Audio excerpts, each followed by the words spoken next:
ध्रुव तारे की कथा। राजा उत्तानपाद ब्रह्मा जी के मानस पुत्र स्वयंभू मनु के पुत्र थे। उनकी सुनीति एवं सुरुचि नामक दो पत्नियां थीं। उन्हें सुनीति से ध्रुव और सुरुचि से उत्तम नामक पुत्र प्राप्त हुए। वे दोनों राजकुमारों से समान प्रेम करते थे। यद्यपि सुनीति ध्रुव के साथ साथ उत्तम को भी अपना पुत्र मानती थी, तथापि रानी सुरुचि ध्रुव और सुनीति से ईर्ष्या और घृणा करती थी। वह सदा उन्हें नीचा दिखाने के अवसर ढूंढती रहती थी। एक बार उत्तानपाद उत्तम को गोद में लिए प्यार कर रहे थे, तभी ध्रुव भी वहां आ गया। उत्तम को पिता की गोद में बैठा देखकर वह भी उनकी गोद में जा बैठा। यह बात सुरुचि को नहीं जची। उसने ध्रुव को पिता की गोद से नीचे खींचकर कटु वचन सुनाए। ध्रुव रोते हुए माता सुनीति के पास गया और सब कुछ बता दिया। वह उसे समझाते हुए बोली, वत्स, भले ही कोई तुम्हारा अपमान करे, किंतु तुम अपने मन में दूसरों के लिए अमंगल की इच्छा कभी मत करना।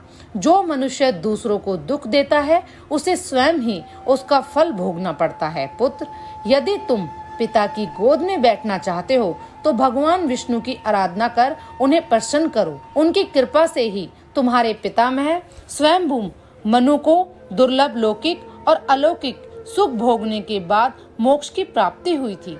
इसलिए पुत्र, तुम भी उनकी आराधना में लग जाओ। केवल वे ही तुम्हारे दुखों को दूर कर सकते हैं। सुनीति की बात सुनकर ध्रुव के मन में श्री विष्णु के प्रति भक्ति और श्रद्धा के भाव उत्पन्न हो गए।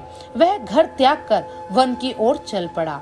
भगवान विष्णु की कृपा से वन में उसे देव ऋषि नारद दिखाई दिए। उन्होंने ध्रुव को श्री विष्णु की पूजा आराधना की विधि बताई। ध्रुव ने यमुना के जल में स्नान किया और निराहार रहकर एकाग्र मन से श्री विष्णु की आराधना करने लगा। 5 महीने बीतने के बाद वह पैर के एक अंगूठे पर स्थिर होकर तपस्या करने लगा। धीरे धीरे उसका तेज बढ़ता गया। उसके तप से तीनों लोग कंपायमान हो उठे।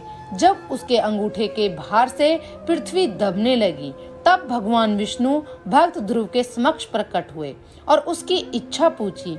ध्रुव भाव विभोर होकर बोला, भगवान, जब मेरी माता सुरुचि ने अपमानजनक शब्द कहकर मुझे पिता की गोद से उतार दिया था, तब माता सुनीति के कहने पर मैंने मन ही मन यह निश्चय किया था कि जो पर ब्रह्मा भगवान विष्णु इस संपूर्ण जगत के पिता हैं, जिनके लिए सभी जीव एक समान हैं, अब मैं केवल उनकी गोद में बैठूंगा।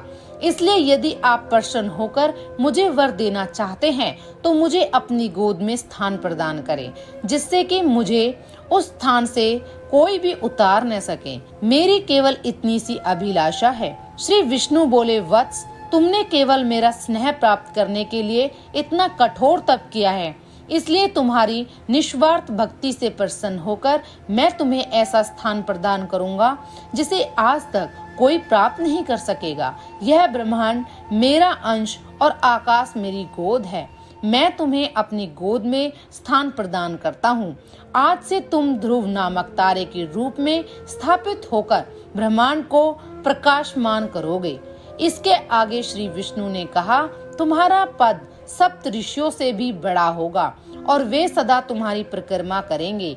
जब तक यह ब्रह्मांड रहेगा, कोई भी तुम्हें इस स्थान से नहीं हटा सकेगा। वत्स, अब तुम घर लौट जाओ।